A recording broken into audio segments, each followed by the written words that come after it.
FRC, it's a robot game, but beneath that, it's really like it's a team management game. Today, I sat down with Soren, a design student from the team 4414 HighTide, one of the best FRC robotics teams in the world. We talked about the off-season, the kickoff, the CAD modeling, the strategy, and just the mindset that the elite teams use that really would help any rookie teams. So if you're trying to improve your team's success in this upcoming season, then check out this interview with Soren. Okay, so I think we can start, and just tell us about yourself, Soren. Yeah, well, my name is Soren. I'm a junior in high school, and I'm a design student for Team 4414 HighTide. It's actually my first year with HighTide. I've been doing CAD and programming on Team 3863 Panther Robotics. Um, and yeah, it's my third year in robotics, and I really love it. It's like most of what I do and most of Yeah. my time. And So before starting with FRC, can you tell me about how much you knew about engineering and designing, and then what got you into FRC? before FRC, I always knew like I liked building things. Yeah. I love Legos and the little Lego robots. Mhm. I did FLL for a year with my elementary school, and then in middle school I didn't really do anything robotics. I didn't really have anything like that. Mhm. But I still really loved building. So like I made a go-kart. It's pretty janky, but I never lost that love for engineering. But I just didn't really have a good way to express it. And then in high school, I looked around to see what robotics programs, and I found FRC, and I was like, oh yeah, I remember that kind of. So I just like dove headfirst in that, and it's been super fun. Yeah, like the way I found FRC, yeah, I just like searched like robotics programs near me, and Yeah. it pulled up all these things, and there's like first robotics competition. Yeah. It was like find a local team near you and plug in where I was, and there's a couple different teams, and yeah, that's how I found it. Yeah. So can you tell us about your team and how have they planned? Like last year, how was sort of your planning process? Like this time last year, what were you guys doing? To prepare like in the off season, like you have a lot of time Yeah. between the season. Like it's hectic, and you have this Mhm. huge break, and then Mhm. it gets hectic again. Mhm. So definitely in the off season, doing like CAD training, definitely like getting new people up to speed, transferring that knowledge, just like going through what did we do bad last year. There's always room for improvement. It's that 1% principle. We really believe in that. Definitely, we review how we performed, what were like limitations, especially like in our decision making during build season. How can we improve that? Just really every single aspect. But also attending an off-season event, we typically do like two, sometimes three off-season events. Those are very helpful, especially for like freshmen, like they've never done FRC before. It really helps give them an idea for what Mhm. what they're going to be, Yeah. doing in season, Yeah. and then also making an off-season robot, Yeah. something that we like to do, helps get new hands on, building Yeah. robots because when Yeah. seniors leave, Yeah. you need people to pick up the slack. Yeah, like reviewing what you did wrong, how you can improve that. Definitely like practicing CAD, practicing programming. A B bot, off-season bot really helps with that, and Mhm. yeah, attending off-season events is the best ways that we do prepare. There's going to be a big chunk of the audience that actually don't know much about FRC. And could you just dive in a little bit more into that off-season event that you're talking about? Like what does it mean and just how does it work? Right? You have your season event, and that's like your main robot. And then after the season is over, it's not like official by first. You have teams like 254, the Cheesy Poofs, and their school hosts an off-season competition where they have a field. It's the same rules as the previous season, so you can play with the same robot, maybe bring a new robot if you want, and it's much more casual. There's, much lower stakes, right? So it's like a really nice low-key environment where you can test and practice. We go to Chesy Champs, which is in San Jose, that's hosted by 254. Hmm. We also host an off-season of our own, Title Tumble, usually around October. So yeah, we can have lots of teams come to us and we can have fun organizing that, and it's a really fun opportunity. So, like the second kickoff begins where the game is announced, what's your team's first sort of like first action, you could say? Definitely read the rules, right? You're not going to be able to be successful if you don't know the game. So, most important part, read the entire book, like entire rule book. You need to make sure that you really understand it. Maybe quiz each other. I know Citrus Circuits, team 1678, makes a rules test each year. That's something you can use just to make sure that you have that understanding of the game. And then also what you want your robot to do. That's a very important part. What is worth doing, right? So the previous season, there was coral and algae and all these different places to score, so many places to score. Yeah. And you had to figure out what tasks you want your robot to do because there were very, very few teams that did everything, right? It's really, really hard to do everything. How Yeah. do you guys come up with those ideas? Are you seated down in like a sort of a discussion and then you all come up with ideas, or you have someone who's like in charge and they kind of brainstorm with other people? Like, I don't think there's like one way we do it. Breaking off into groups, you can do yeah. that, talk with each other. Is there designated time? Like you have like a chunk of time, like I don't know, 5 hours where we're only going to think about the brainstorming and everyone who's related with this team, like just helps with the ideas. Yeah, structuring time, that's an important part of it. This upcoming season, like how we're gonna tackle kickoff. Mm. Like, certain amount of time for reading the rules, certain amount of time for, talking about regional play, all that stuff. If you're a rookie team and very few people have this like knowledge or understanding, it can be okay to like let settle with people, take some time, Mhm. just talking with students like how this certain rule is going to affect what scoring you can do. And don't be afraid to take some time to really settle. Let the rules sit with you and the game before you start coming up with robot ideas. Yeah. Because the robot is not the first thing you think about when the game comes out.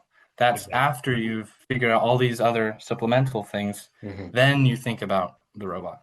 If we could dive into your role about CAD designing, right? What I do as CAD is come up with how the robot's going to be like physically constructed and then how it's all going to fit together, like where's the intake going to go, where's the shooter, and like how are we going to shoot this. So Mm. like there's stages in CAD, right? So at the beginning you're just kind of creating all these different ideas, kind of like drawing, just like, oh, what if we had like this pivot and an Yeah. elevator, and just Brainstorming. yeah, exactly. Like you're brainstorming how to come up with like what's the overall robot. And then once you have a couple different ideas, then you start getting like finer detail. And one of the resources that really helps my team and many other teams do CAD very efficiently is called frcdesign.org. It's this really, really amazing resource. It's community made and it's a very approachable guide to using specifically Onshape, but doesn't have to be Onshape. Like using CAD uh, in the context of FRC, Mm. right? There's lots and lots and lots of courses, but they're not tied to FRC directly, right? What FRC design does is it teaches CAD, like you can come at it with no idea of what CAD is, and it'll accommodate you.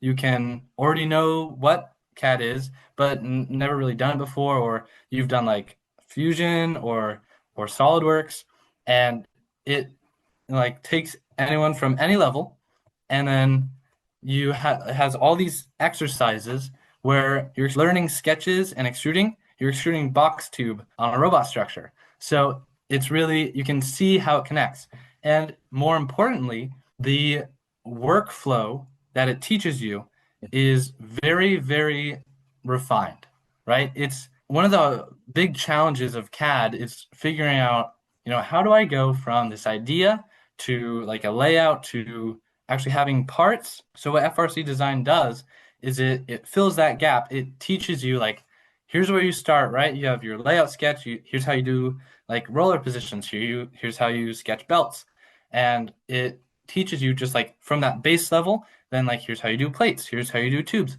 And as you're learning all these CAD principles, not only are you learning CAD, you're also learning design, which is a little bit different, right? Because you're learning about gears and like hex shafts and how that like how to design for that and like the ins and outs of it, gear ratios and like how to do belt center to centers, all these small things that really add together that makes CAD frictionless, right? Because like personally, I was introduced to CAD through Fusion 360 on Panther Robotics, and it didn't click for me because there was no tool like I didn't know how to CAD gears. I didn't know how to do belts. And you go to a competition and you see these robots with really complex structures and amazing pivots, and it seems so alien, and you have no idea how to approach it. And then I learned about FRC design in the off season, and it had everything I needed, right? I just came at it. I was like, I kind of know CAD. And then it took me all the way through making full subsystems. And it was like super efficient and so approachable. And it was amazing. It's just one of those resources that you wish you knew about earlier because it's so amazing. And I would recommend that every rookie FRC team should look at FRC design because it makes CAD and design about robots rather than how you're doing it. It just makes it a very intuitive and approachable like process. Yeah. And it's something that I wish I had sooner. That's so helpful. That's great. I'm sure all the rookies would definitely use that. So then moving on, let's say you guys are ready for the competition. One of the main ideas that I try to push to the audience is, especially the rookie teams, is to have some like tangible robot ready for the game. Like if you were about to like if you were in a game right now, that robot has to have code running, robot running, because when we got to the competition, it's like we had to do so many things before actually like starting and that brought us back. So one of the things I always say is before leaving your school, Alex is having the bot fully ready, right? So what's some advice that you would give to other robotics teams before the competition, like a week before, let's say a week before starts, what would you tell to other teams? I mean, first, I think you're absolutely right. You should have a robot ready before the competition. And I would honestly take it a little bit further, right? You should have your robot ready a week before the competition. Because when you're thinking about making a robot, you always simplify things, right? You don't think about how are we going to get like a sensor on this little arm all the way over off the elevator. Like you're not thinking about the how challenging integration can be. So I mean, even before a week, you should have a goal of finishing a robot at least a week. Like better if it's like 2 weeks before your competition. And then for that 1 week before your competition, you should spend that time practicing doing what you'll be doing at the competition. So you should reach out, find a nearby team that has a field. Maybe if you don't have a team nearby that has a field, maybe you can, roll out a carpet and you probably have like you can build PVC structures for scoring points and just get your robot on the ground, get someone on the joysticks and score points. That's so important. I don't think enough people realize that if you have a robot that can score any amount of points and you've been doing that for a week, you will be so ahead so many of the people if you're doing like a week 1 or 2, maybe like later on, right? A lot of teams have had more practice by then, but having a robot that drives consistently, doesn't stop in any of the qualification matches, and keeps scoring points, that's like you're so prepared for it. So a week before the competition, you should be driving your robot. Yeah. And maybe like that doesn't happen. Maybe, it gets delayed and delayed, and now you're still putting your robot together, and you have you have 4 days left, then you should really focus on what's going to help your robot perform, right? If if you have 4 days left, and let's think about like the previous game, maybe you're making like a deep climb and you haven't tested it at all, or maybe you've tested a little bit and it's not working and it's really challenging. You should think about what's worth my time right now and allocate time that like will actually help you because maybe it's worth taking the deep climb off the robot or just stop iterating it and start scoring points because it's a very small part of the game for the deep climb and you're probably sacrificing a lot more readiness for that small part because you know you'd be surprised how much you can do and also how little you can do at a competition. Yeah. Because once if you're showing up with a robot with like no drive practice, those practice matches go pretty quickly. And then you're in your quals. And then you're at the end of quals. And then now it's time for playoffs. And maybe like your robot isn't ready for it by then. And that's really unfortunate because, everyone works really hard during build season, and that lack of preparation can really make, the competition not feel as fun or as rewarding because the robot's not where you envisioned it to be. Hmm. So definitely having your robot scoring points or at least getting very close to scoring points and having that full week before your competition to practice is really, really important. Yeah. No, I think that's great. And then, but you guys did go to Houston last year, right? Yeah. Could you tell us about that experience of Houston? I was lucky enough to go to the championship in 2024, my freshman year, and it was a little bit of a fluke, right? We didn't fully deserve it, but we were very lucky. We got picked as a backup for for the winning alliance at our second regional, and we got the wild card and got to go to Houston, and that was just my mind was like absolutely blown, right? Because seeing other teams in person and how they operate just really it inspires you, right? You don't often think about exactly how the high level FRC teams play and how like you just kind of think them as an abstract like it's just it's team 254, right? They're just good. But going in person and seeing them is just it's amazing. After team 3863 attended that, I could tell like a lot of our members were like they had that kind of excitement inside of them because they could see that level of play and they never really thought like maybe we could do that, right? It's just such an exciting idea. You should totally like go for it, right? But was there something about that Houston regional that you learned a lot from? Like one like key takeaway from that one or the one before? So what we tried to do after our regionals, we had a funnel intake, and we were looking at making a ground intake for champs. Except we didn't know that we were going to go to champs until like week 5. Mhm. So we threw together a ground intake as fast as possible, and we had like 2 days to test it. And then we got to champs, and it kind of didn't work very well. It worked okay, but it was not anywhere near where we wanted. And what I really learned there was you really need to have time to practice because there will always be some problem that you don't think about, right? Very, very rarely does something work the first try the exact way that you think it would. So I definitely learned to kind of limit scope sometimes. Mhm. I think we definitely could have done that ground intake if we had more time.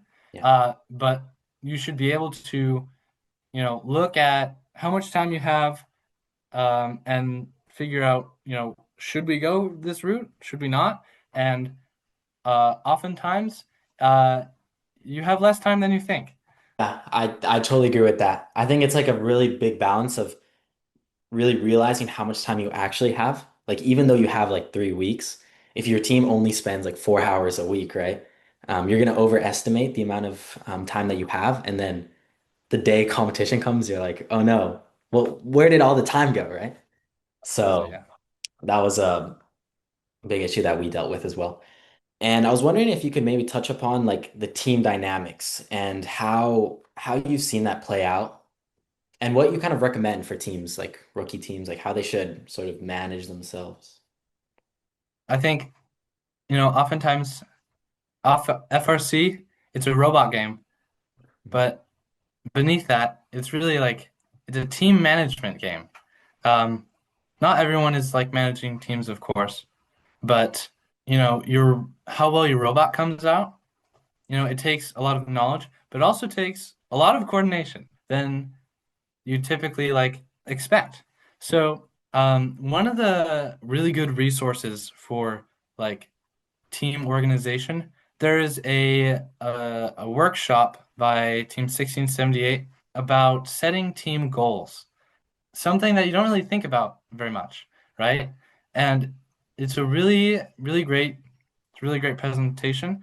Probably watch that with your team before the season. Talk about what your goals are, like as a team, what your goals are for the next season, like team organization wise. Get on the same page, like establish a goal, and make sure like all the leadership people are like they have buy-in on that and agree. And then once you have that goal, then, start looking at what's going to help you achieve that goal.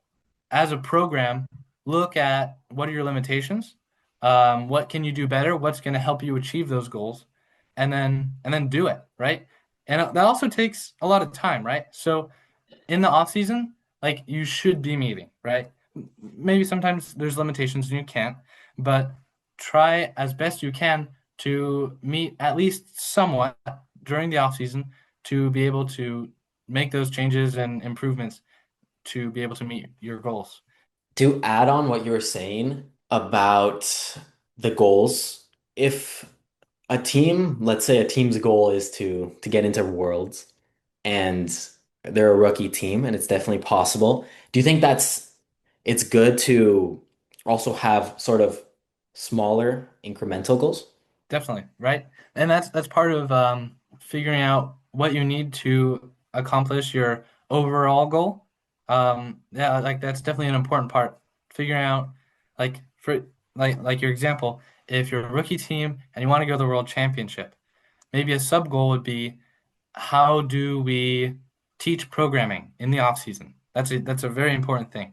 And maybe a even smaller goal of that, how do we maybe a goal would be getting vision, like some April tag tracking, to work on a test chassis by December, right? That would be a really actionable goal. And then you like have the programming people like own that goal and make it like known. So yeah, definitely smaller goals is very important to make your overall goal seem like something that can happen. In your experience, is that something that they usually do in the off season where it's we have to fix this vision or we have to fix the drive system and then let's go work on that? We are always looking at areas of improvement. So in the off season, our drive base could use a bit of a tune-up, right? Like here's a good example. So in the season, we had this very long arm. We made it out of carbon fiber because we thought that'd be very light. And then in the off season, we looked at that and we were like, that's kind of slow. Why is it so slow? So then, like, oh wait, what the heck? It's actually really heavy and it's really long. So then we get the design people and make a new one, like optimize different parts of it. Let's try aluminum this time, and like let's move the gears down here, and then we put that on. We use that at Tidal Tumble, our second off season, and like so yeah, definitely answering your question, we definitely do like little small subtasks Yeah, to improve in the off season. that's great. And what are some things that FRC has taught you that you think like you'll use sort of after FRC and after high school? Like that can pretty much be anything, like technical or teamwork or like what are the key things that you'll take away? I think like the most helpful thing that I've learned from FRC.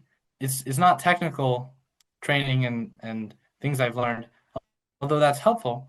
It's mainly working with people, conveying ideas. Like kind of not boring, but you don't really think about communication skills.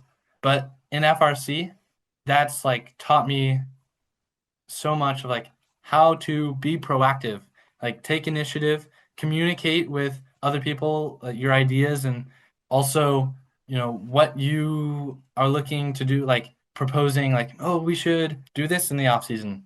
Like, yeah, probably communication, like being able to express myself. Also, like working with others, right? It takes a lot of effort, and FRC is really good at teaching that because you're working with a lot of other people on this highly complex, system, and you can't do that by yourself. You have to communicate. That's the main thing I've learned. Yeah, that's great. And no, yeah, I think that's really well said. So for a team who's starting off, what would you just like what's your main advice that you would give to them? Like I said before, work on establish a goal as a program, figure out what you want to achieve. Are you going to focus on being competitive? Are you going to be focused on being like making really fun robots? Figure out what you want to do, communicate that, and then once you have that groundwork, then get connected with other teams. Hmm. That's a very important part because oftentimes it's hard to identify what you need to improve on in a vacuum when you're by yourself.